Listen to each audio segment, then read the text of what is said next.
Hi everyone, I am Rebecca from ChemKnits and I have a bunch of leftover dye right here. Some is from my epic recent live stream. Some I think has guar gum in it left over from the Sock Link special, and more, I don't know where this red came from. So let's dye some yarn and use up these dyes before I go on vacation. I added maybe 8 to 10 cups of water to this pot, and I considered adding a splash of vinegar right away, but I think I'm going to start off dyeing this yarn dry.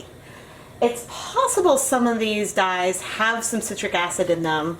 I don't really know, but I thought it would be fun to dye a loosely twisted hank of yarn. And if we start off with no vinegar, then that will allow some of the dye to penetrate into these more center portions. I'm not planning on retwisting this multiple times. I think that once the water is hot, maybe we'll add one of the colors to the pot, try to submerge the yarn, and then we'll pour the other ones on the other sides. But that's my plan for some fun leftover yarn dyeing. Well, I think I'm going to add this green first. This is the green and it has guar gum in it, which is a thickener. And it is really, really old. But we're going to see what kind of color we get, and I'm just going to sort of plop this in and let this twisted hank slowly sink down.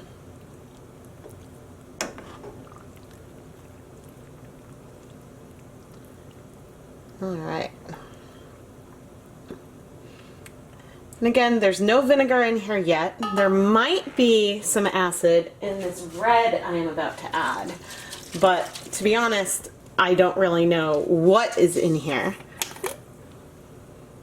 Oh yeah, there's definitely some acid in here. It smells like Kool-Aid.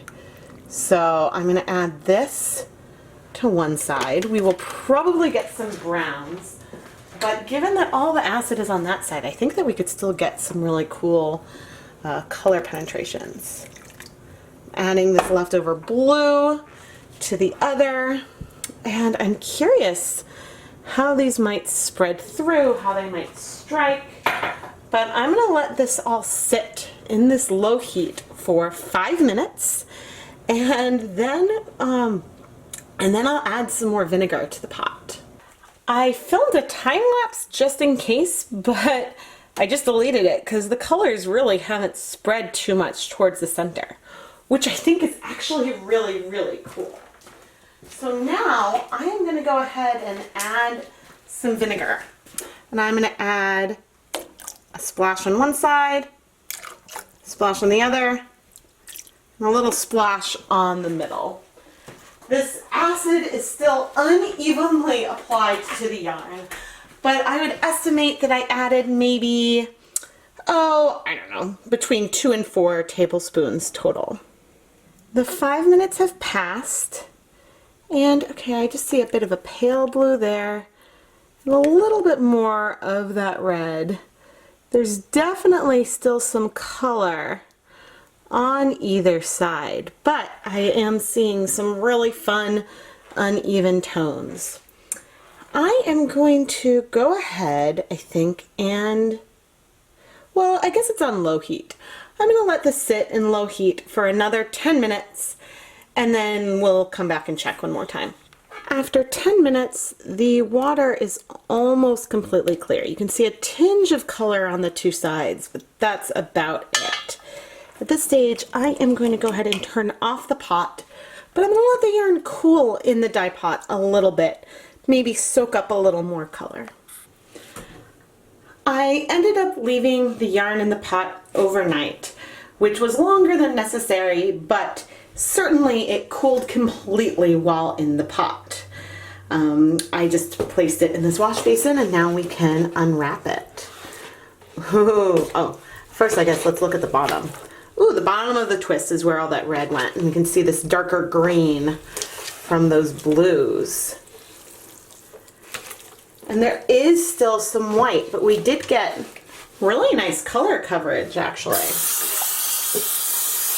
So now it needs to be rinsed. And I'm not really sure what was in these dyes. I think there might have been some guar gum. Certainly there was some Kool-Aid.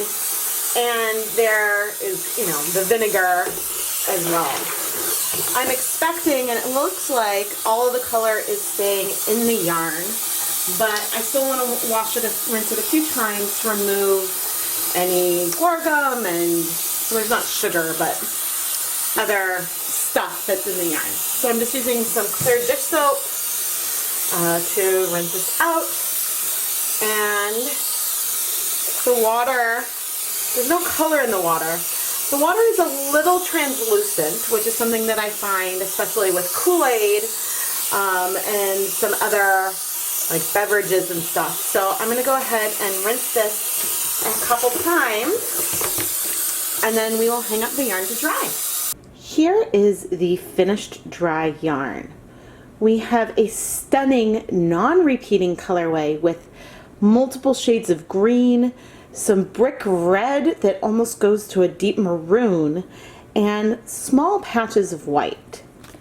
When I call this a non-repeating colorway, that's because there are some sections with red, but then there's sections with less red and green. So a repeating colorway would have colors that go all the way through in different sections. So that way it wouldn't really matter which end of the yarn you started with, you would get similar colors throughout.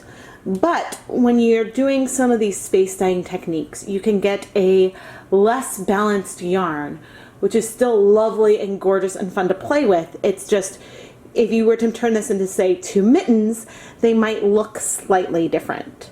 But that is part of the character of these types of yarns, that you really end up with something completely one of a kind.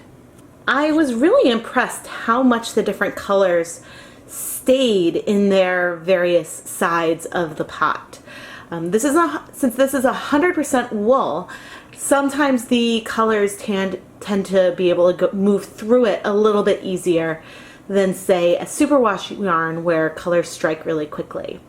But we didn't end up with a muddy brown. You can see the discrete red patches and green patches, and I think the yarn is absolutely stunning. I am Rebecca from ChemKnits, and if you would like to see more fun dyeing videos, check out and subscribe to the ChemKnits Tutorials YouTube channel. I release at least 2 new dyeing videos every week, and we have a lot of fun with live streams, spin-alongs, and more.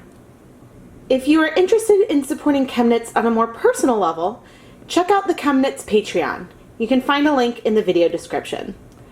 Thank you so much for watching.